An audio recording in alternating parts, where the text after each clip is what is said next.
All right, we're ready for Genesis chapters 3 and 4.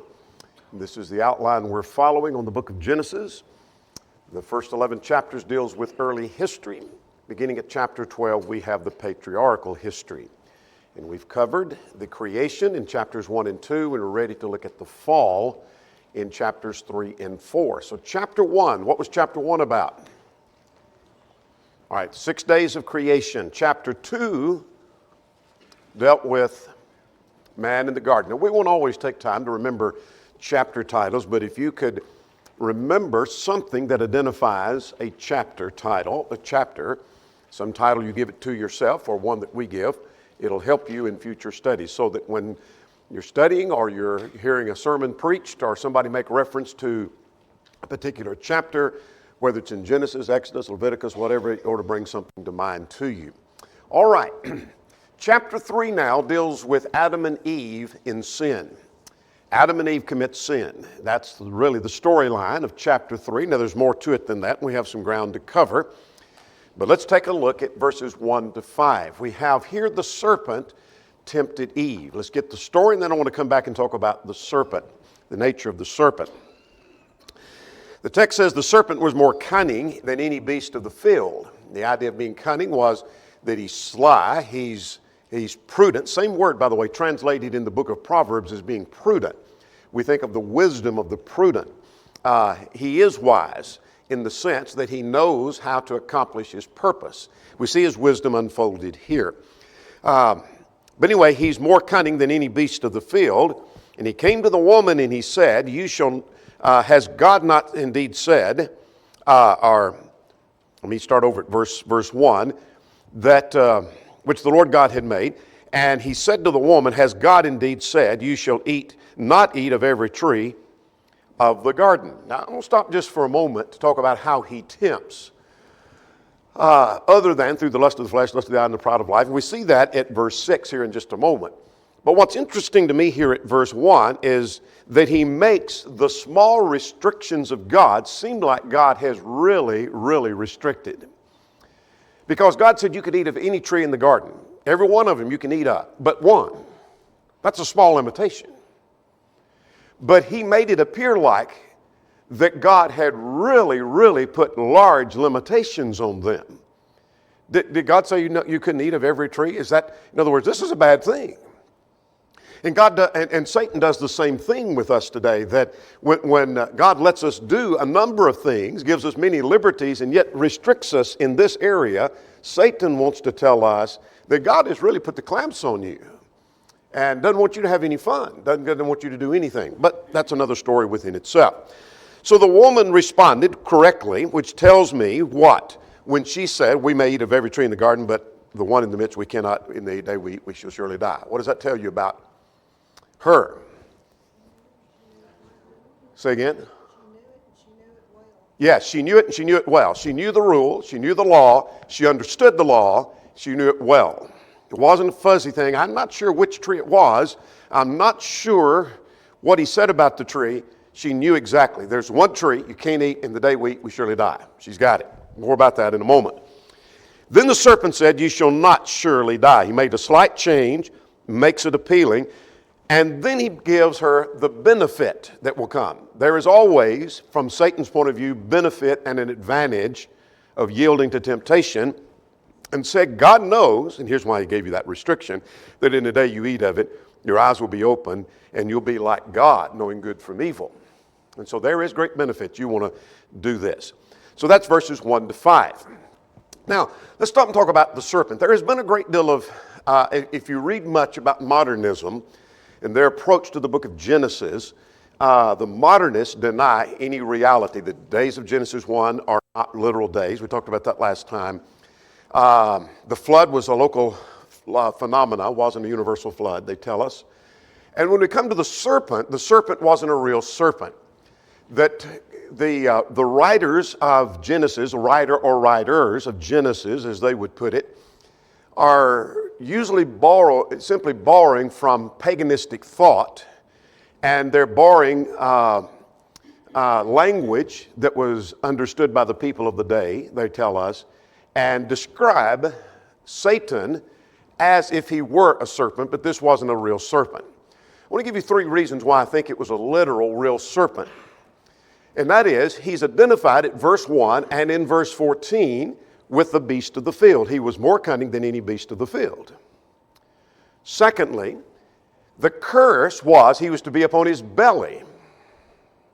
That doesn't sound like Satan that's just being paralleled or called a serpent, but he was a serpent. And then thirdly, 2 Corinthians 11, 2 and 3, Paul referred to Eve being tempted and said she was tempted by the serpent. Now, so what's taking place? The problem is the modernist can't imagine the serpent talking. This must have been a case where Satan took possession of the serpent's body and spoke. They can't imagine that, but we can imagine God causing a donkey to speak. And if God can do this, why can't Satan with his powers do this over here and it not be so strange to biblical stories? Does that make sense? So, I think it was a literal serpent. Now, we could say more about that, but I want us to keep moving. We have some ground to cover. So let's go to 6 and 7. What happens in verses 6 and 7? She was persuaded and took of the fruit, and she ate. If you're so disposed to mark or underline things, you might want to mark the 3 avenues through which Satan tempts are found at verse 6. She saw that it was good for food, lust of the flesh, pleasant to the eyes, lust of the eyes, and desirable to make one wise, pride of life. All 3 avenues found at verse 6. And so she took and she ate, and she gave to her husband, and he ate. And so both of the eyes of them were opened, and they knew they were naked. Now, we've made a play on this word naked back in chapter 2 and 25. And if you weren't here, go back to chapter 2, 25, underline the word naked, and you might make a marginal note, that means they were nude. And you say, well, we know that's what that means. No, we don't always know that. And I'll see that here in just a moment. So at verse 7, they're still nude.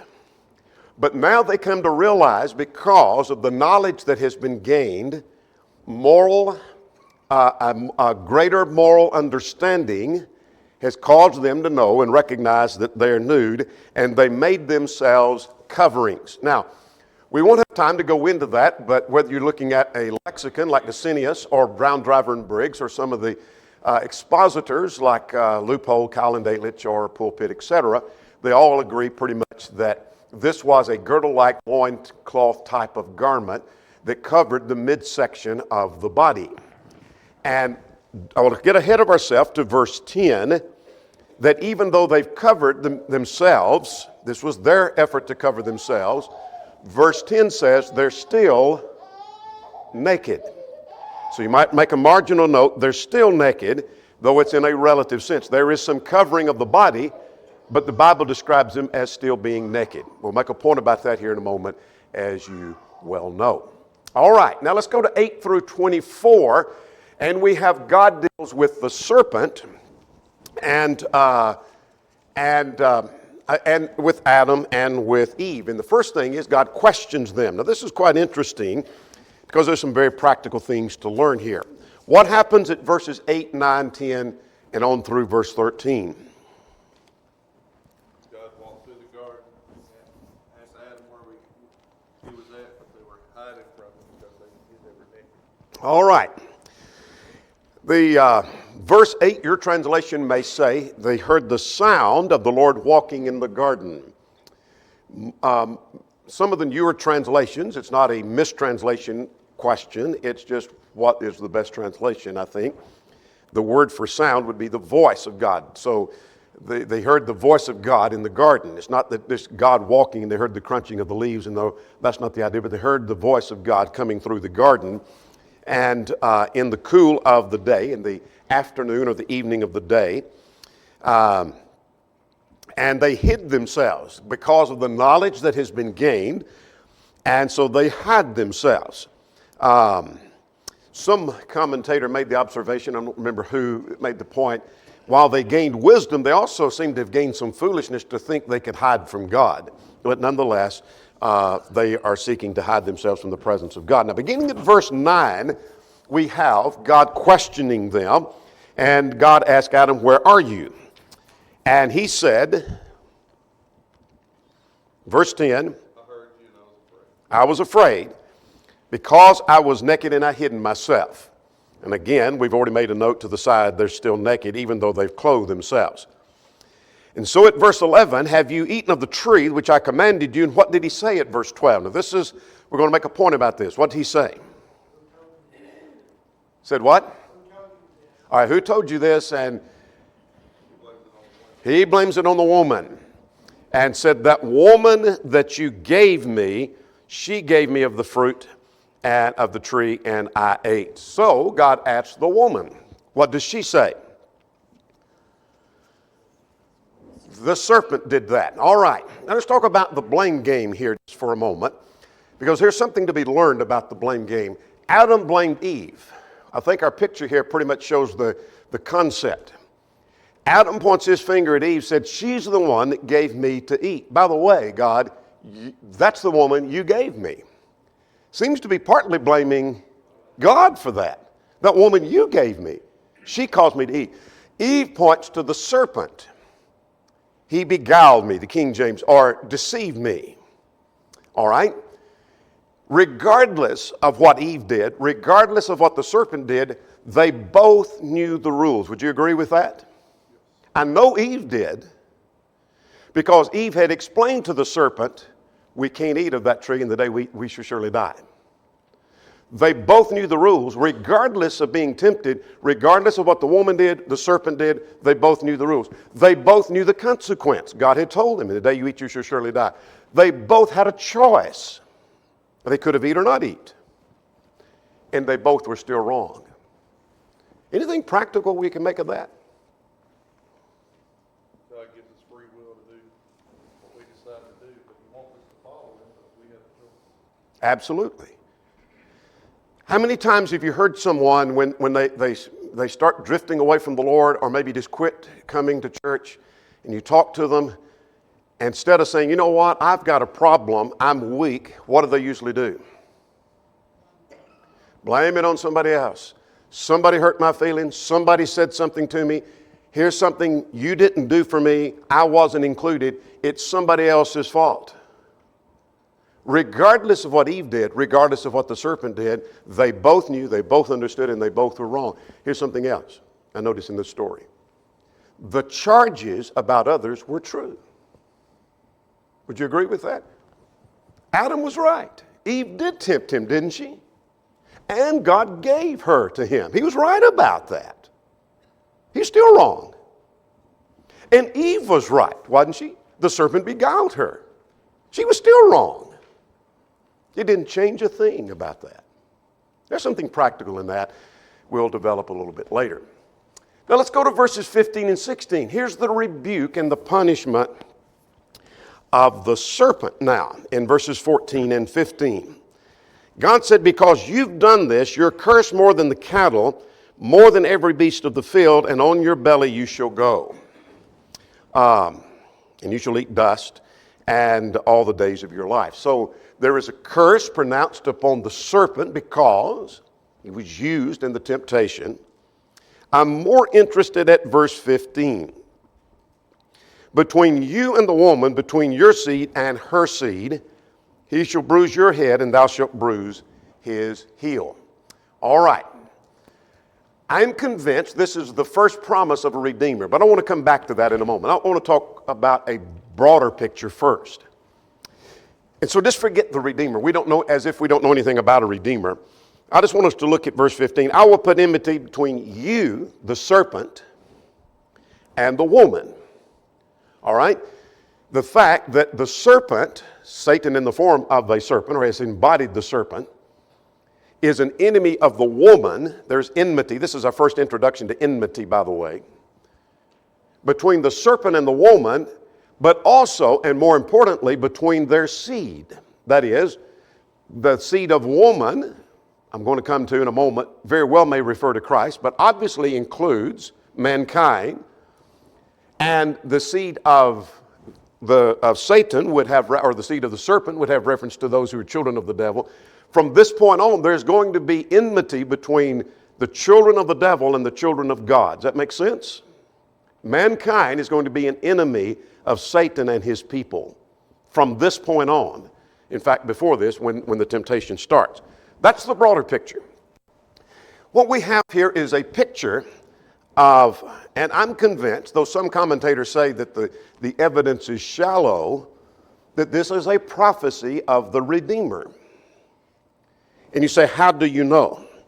Well, I want us to turn to Romans 16 and in verse 20.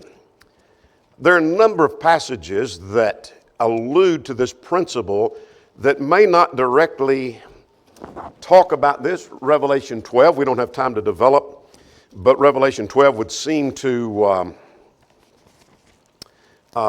allude to the principle of Genesis 3. Romans 16 and in verse 20, the God of peace will crush Satan under your feet shortly. If that's not an inference to Genesis 3, I'm not sure where that refers. And you say, well, that's not a quote. I didn't say it was a quote. I said it seems to be an inference to Genesis 3 of the crushing of Satan. So anyway, other passages talk about a general concept. Here's what I want you to see. It's a picture of a man stepping on a serpent, and the serpent biting the heel of the man, injuring the man. Looks like he's going to be victorious over man, as if you stepped upon a copperhead and he bit you, he may very well be victorious and put you down and you're done. But the man ultimately has the blow by crushing the serpent. So read again, verse 15, it's on the screen, that he shall bruise your head and you shall bruise his heel. And so obviously this is Satan. And I know it's Satan because John 8 mentions Satan is the liar and the father of it. So he's behind this lie. And the seed of the woman must eventually have reference to Christ. He is born of a woman, Galatians 4 and in verse 4.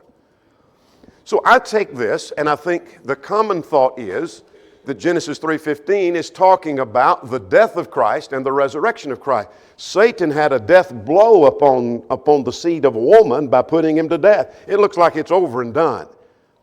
But he ultimately has a death blow upon Satan by his resurrection from the dead. Interesting, same chapter that mentions sin being introduced tells us about the promise of a Redeemer. Does that make sense? Now, I know there is the promise of a Redeemer, even if you could convince me that Genesis 3:15 is not it, there's going to be a promise of a Redeemer before we get through Genesis. Chapter 12, obviously, as we get there a little bit later. Now, let's talk about the rebuke of Eve. What happens with Eve beginning at verse 16, or at verse 16? Three things are going to happen to her. Because she led in this, what? Go ahead. There's going to be pain in childbearing. Her desire shall be to her husband. I take that to mean she's going to be dependent upon him. And then there's something else that is mentioned in 1 Timothy 2. He shall rule over you. She's going to be submissive to him. Do you remember in 1 Timothy 2, one of the reasons the woman is to be submissive to man is because of the order of creation. And also then, this is because of the transgression. Both of those, by the way, are mentioned in 1 Timothy 2, 11 and 12. So that's the rebuke given to her and the consequences for her sin. So the serpent faces consequence. Eve faces consequence. And by the way, 1 Timothy talks about she shall be saved in childbearing. I don't think that means that she's saved by having children. She's saved in spite of the consequences that come with childbearing. That's the point. And so consequences doesn't mean she can't be saved. She's going to be saved in spite of the pain in childbearing. I think that's the point of 1 Timothy. All right, now let's talk about the rebuke of Adam and the punishment for Adam, verses 17 to 19. What's going to happen to him?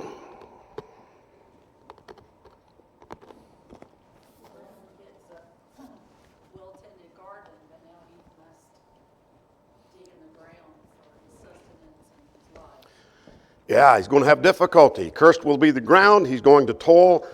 There'll be thorns and thistles, and in the sweat of his face he'll eat his bread. And then notice, from dust you came, and dust you shall return. He's going to die. Well, that also is true, though not mentioned, concerning Eve. In the day that you eat of it, you'll surely die. So death comes as a consequence. We're going to see they're separated from God when driven from the garden, but then ultimately they're going to physically die as well because of sin being introduced into the world. So most of our problems are frustration in work, your pain in childbirth, the sickness, disease, and death. All of our frustrations were introduced right here in this chapter because of sin. If it weren't for sin, you wouldn't have death, so therefore you wouldn't have sickness, you wouldn't have disease. And if it weren't for sin, you wouldn't be having to work by the sweat of your brow. And if it weren't for sin, there wouldn't be pain in childbirth. Would you agree? So all of that started right here in Genesis chapter 3. All right, let's move on. Let's see if we can make it a little bit further. Now, 20 to 24, God drives them from the garden. Now, let's see what happens starting at verse 20. That Adam called his wife's name Eve. And what does that name mean? I think we had a question on that. Or did we not? If we didn't, we should have. Anyway, I'm asking it now. Mother of all living. Means life or living. That's the idea. And so notice at verse 21, this is an important point. For Adam and his wife, the Lord made tunics of skin and clothed them. Now remember, we've been talking about their nakedness. They were naked at verse 7. Verse 10, they were still naked after they clothed the middle section. But God made tunics of skin, and it's not until this point they were clothed. Now tunic, I don't have time to develop. Fred Wright in Manners and Customs of the Bible, ISBE, and Gesenius and others make the very same point, and I won't read all of that this tunic covered from the shoulder to the knee. Now, 2 points I want you to take note. You might make a marginal note at verse 21. It's not to this point that God clothed them or that they are clothed. The term naked had been used even though they had some clothes on. So they attempted to clothe themselves and it didn't work well. And so at this point, God clothed them. And who did he put clothes on? On both of them, the man and the woman. So the principle of being clothed, or the need for that, was for both. Now let's go back to verse 21, 2, 3, and 4. What happens here? God drove them from the garden. They're separated from God. They lose the life in paradise. And what else?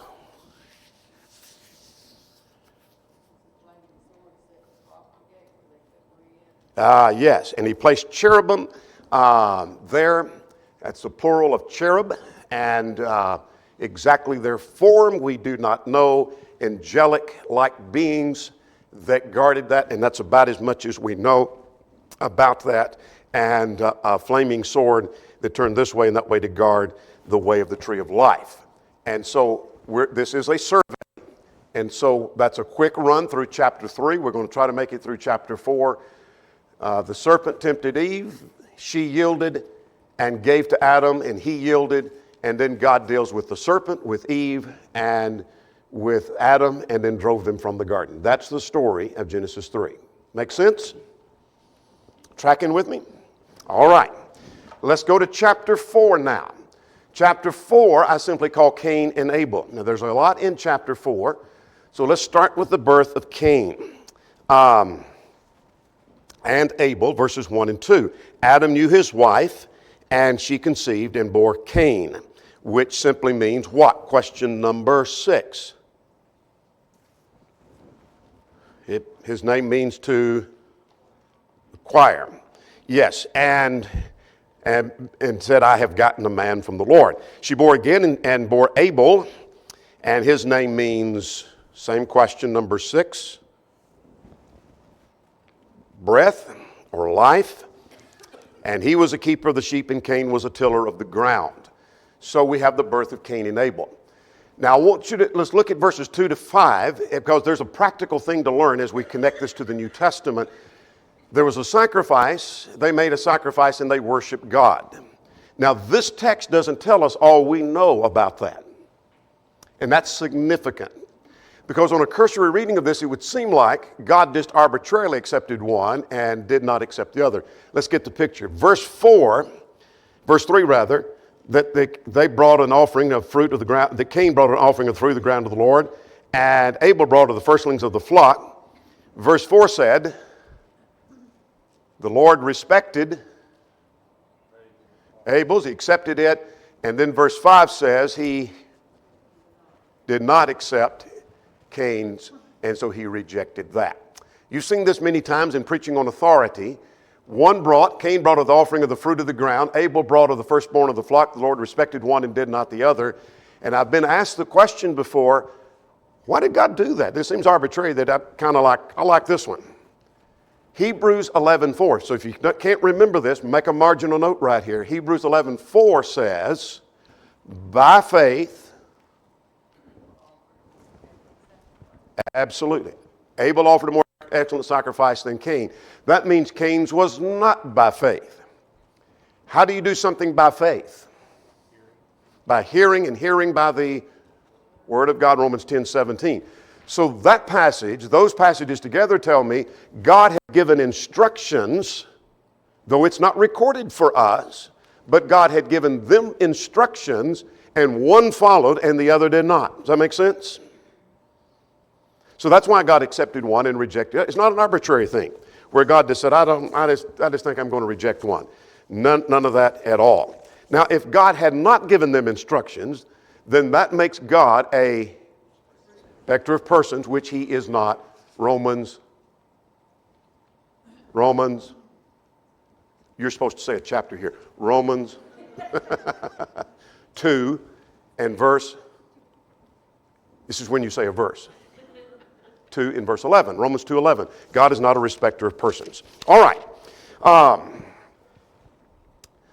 So now, beginning at verse 5b through verse 7, God calls Cain to repentance. So what does God say here to it? That's why he's so angry. It tells him if you do well, he would have accepted your offering. So pretty much said if you would have listened, then I would have accepted your offering as well. All right, let's footnote right here. If you didn't catch this during our Sin and Grace series, 7 lessons, I mentioned this verse about 3 times. If you didn't catch it, this was a good time to catch it. Verse 7 makes the point man can obey God, and man can overcome sin. Because verse 7 said, if you do well, Cain, you could have done well. You can overcome sin. This is a good time to catch that. If you didn't catch that in that series, that's a good verse to remember when people say we can't do the will of God. We cannot really obey God. We can, and we can overcome sin. Anyway, God calls him to repentance here. And at verse 7, I'm lost my verse. Yeah, verse 7. If you do well, will you not be accepted? And it is, and sin lies at the door if you do not do so. And its desire is for you that you should rule over it. All right, that's what I was looking for. Now, verse 8 beginning, Cain kills Abel. Why does he kill him?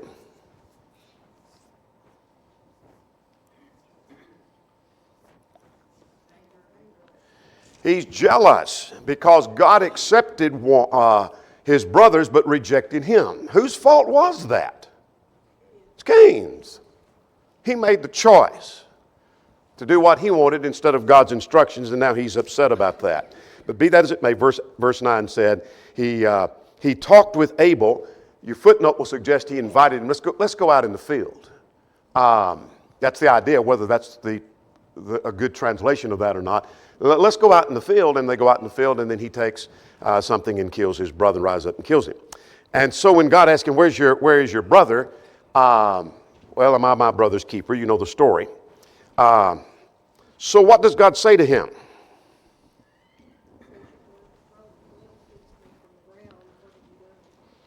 Yeah, his blood speaks from the ground, and what have you done with him?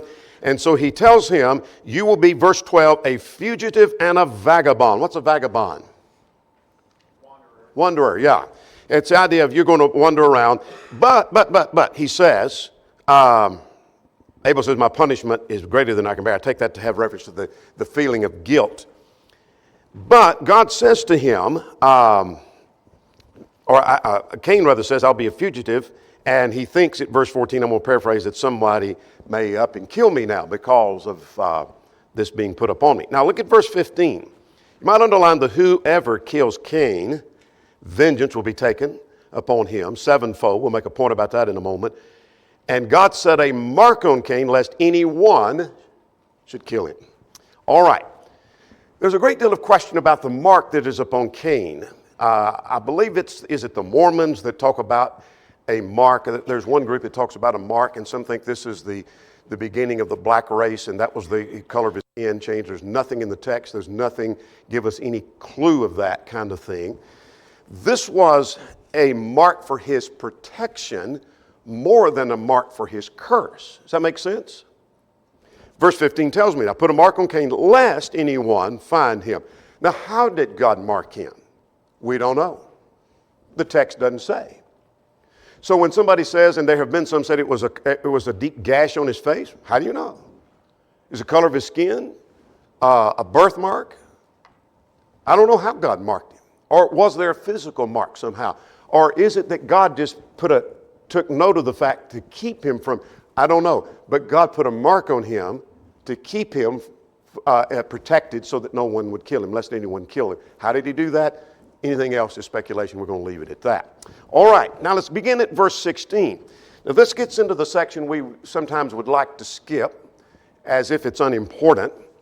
But this raises a question now at verse 17. Cain knew his wife, and where'd she come from? So here's a couple of notes you might want to make in the margin of your text. That question assumes that there were only 4 people in the world at the time. Adam and Eve, Cain and Abel, and now he's ready to marry a wife, and that's making a big assumption. You'll see why I say that. Let's jump ahead to chapter 5. There were other children by Adam and Eve, the text tells us. And so these texts are not necessarily in chronological order. That is, the having of the children, did that happen after this matter, or I don't know? I don't know. Before he married her, that is, before this marriage mentioned, the text doesn't tell us that. The command to multiply and replenish the earth is well underway by this point. Chapter 4, I had you to flag the word anyone and whosoever, suggests there were others. So at the time that God puts this mark, lest anyone, well, who else is there? Abel's dead, and Cain and and Adam and Eve, the only other 2 people, if we assume there's only 4 people. Who's going to kill him? His parents? There's got to be some other people, and those verses suggest that. The one he married had to be a descendant of Adam and Eve. Who else is there besides somebody that's a descendant? Could have been a sister or near relative. Some speculate a niece. There would have had to have been a marriage to a near relative in the early days, as Abraham, for example, married his half-sister. Remember that, Genesis chapter 20. So it's not a big question. That's been questioned by some as if to say the Bible is almost impossible to follow because you got a man marrying and he doesn't even have anybody to marry yet. That's making a lot of assumption. I want us to get down to verse 23 and 24. The storyline, I'm not going to read all these names as we talked about on Sunday in Matthew, but there is a purpose in mentioning the family of Cain. There's going to be a contrast made at verse 26, and I want us to get to that point, if we can, here in just a moment. So what's the point of mentioning the family of Cain? It seems to be this: to show the spirit of the descendants of Cain were involved in things like polygamy. Here's a man, Lamech, who has 2 wives by this point. This is a little surprising. If you don't know the rest of the Bible and you're just reading, this is a little surprising at this point, isn't it? That by this point we have a man marrying 2 wives. There's polygamy involved. There's vengeance. We're going to see it verse 23 and 24. There's murder and there's pride. I think the point is to say the descendants of Cain were already becoming so corrupt, we're going to understand why the events of chapter 6 are going to happen next week. The world has become so corrupt, God's ready to destroy it. It's going downhill fast. Does that make sense? That seems to be the storyline. In contrast, I'm going to come back to 23 and 24. In contrast to Seth's descendants, and we'll put these on a graph next time. What do we know about the descendants of Seth? Seth was born to Adam and Eve, and his name means what? Appointed. Very good. And verse 26 says, then men began to call on the name of the Lord. To me, that phrase, calling on the name of the Lord, meaning worship and serve the Lord, in contrast to the descendants of Cain. Cain was a man that started out in the direction of doing what he wanted to do, worshiping God the way he wanted to, and look where his family went. Does that make sense? Things went downhill fast for Cain's family. There was Seth, his brother, had children, and men began to call on the name of the Lord. Does that make sense? It is through Seth we're going to see Noah, not through Cain. Isn't that interesting? Now let's go back to Lamech. He writes a poem or a song to his two wives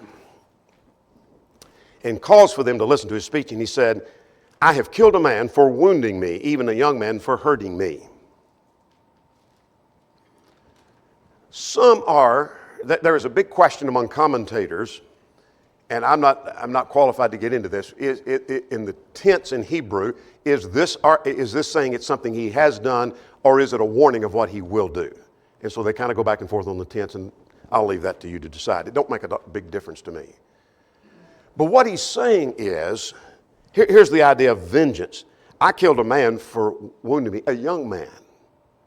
I killed a young man, or will kill a young man, for hurting me. This is the spirit of people like Cain and his descendants. He killed his brother because he had a sacrifice more acceptable. And here's a man saying, seemingly bragging, there seems to be pride of bragging, I killed a man for wounding me. He wounded me and I just killed him. A young man for killing me. And if Cain was avenged sevenfold, remember we flagged that back at verse 15 of chapter 4. If you didn't catch that, go back and catch that at verse 15. That vengeance shall be taken on him sevenfold. If Cain shall be avenged sevenfold, then Lamech 77-fold. In other words, what I did, what Cain did doesn't hold a light to what I did or will do. Does that make sense? Kind of like I'm bragging. He killed his brother. I don't hold a candle to what I'll do or what I have done. I just killed a man for wounding me. I killed a man for offending me. And if my ancestor back here had vengeance on him sevenfold, you can count me 77-fold. That's what you can count me. That's pride. No wonder when we get to chapter 6, God's ready to destroy the earth. Look, it's going downhill. Make sense? All right. Now, let's see what else we've got here. The birth of Seth, which we've already talked about, 25 and 26. All right. Any questions or comments? Yes, ma'am. In chapter 3, we're talking about Eve when she's tempted, that it says, talks about her husband, he was with her. So he was there. He heard everything that she said as far as what God had said. But also, God had told Adam to take care of the garden and every living thing. He'd already put every living thing the responsibility to him. And he didn't guard or take care of Eve at this time. And No. he called her flesh of his flesh, bone of his bone, but she wasn't close enough that he protected her. He didn't take care of her. You're exactly right. Question number 7. Let's look at some practical things we have to look at here in chapters 3 and 4. What would you list? Practical things. Diane just mentioned he didn't take care of his wife. He did not. Good practical lesson. What else would you list? I've been asked before why would God put that tree of life in there to cause them to sin? Well, the more I think about it, He gave them the free moral angel. That they had a choice. They had a choice of eating that tree or not. Just like we have the same choice today. Good point. As far as we know, along what this Kevin just said, as far as we know, as far as recorded, at that point, God only had one law. Don't eat of that tree. It was not hard to understand. It's a simple law, don't eat of that tree. And yet what I'm learning from that is how easily we can be deceived. On one law and one law alone, a simple law, they were deceived. And if they could be deceived over that, I could easily be deceived over things that are maybe a little more difficult. So don't ever underestimate the power of Satan. He can easily deceive you and beguile you. Powerful. What else? Practical. You take home. Shannon. Two things. Sin spreads very quickly. So the evils of sin we've got to be watchful for because it spreads like wildfire. Second thing is any sacrifice or any praise, any worship we give to God needs to be done by faith and according to what God desires. Good point. Very good. Very good. What else? Practical. These are good. Finding something or somebody to blame. That's something that it's all mankind. Yeah. And for those of us that have children, you learn that really quick, and you try to teach that lesson at a young age. No, it's your fault. Yeah. Yeah. Bear some responsibility. Good point. It's easy to throw the finger out and blame somebody else. It's your fault. Because what you did is the reason I've messed up. What else? Practical. In God's punishment, he used practical lessons. They had misused the garden, and now they're going to have to work hard for what they get. They've been given their food before, now they have to work for it. Good point. Good point. I learned from chapter 4, Shannon mentioned this in part a minute ago, not all worship is acceptable. I think sometimes we get the idea, at least in the religious world, we're doing good things. This is worship. We're praising God. It doesn't matter how we do it, as long as we're praising God. It makes a difference how you worship. Both men brought sacrifice. Both men attempted to worship, but one of them was wrong. One of them was wrong. And so it makes a difference how you worship. Time for one or two more practical things. It's also obvious that at this point in time, how long it's been since God protected Cain, don't anybody kill him. It's already gotten down. Even the planet knows that. So God's word has been passed on through a lot of generations, and they knew what was right. Good point. We'll give a little chronology next time and may get a little clearer picture that I'm not prepared to give tonight. But as you say, a number of generations have passed. This hadn't been like 4 or 5 years. This has been a number of years have passed by the time we get to Lamech. And he well understood what had happened back there and compared himself back there. And so sometimes this goes on for generations. Go ahead. This is the first example, too, of the parties that are involved here. They're all held for their own individual sins, no accountable. Each individual is held accountable for their own sins. Good point. Good point. Yeah, Eve had to bear responsibility for what she did, but that didn't exempt Adam. He had to bear responsibility for what he did. And the serpent, yeah, you're going to be dealt with too. That's a good point. Good point. Good place to stop. We'll end right there.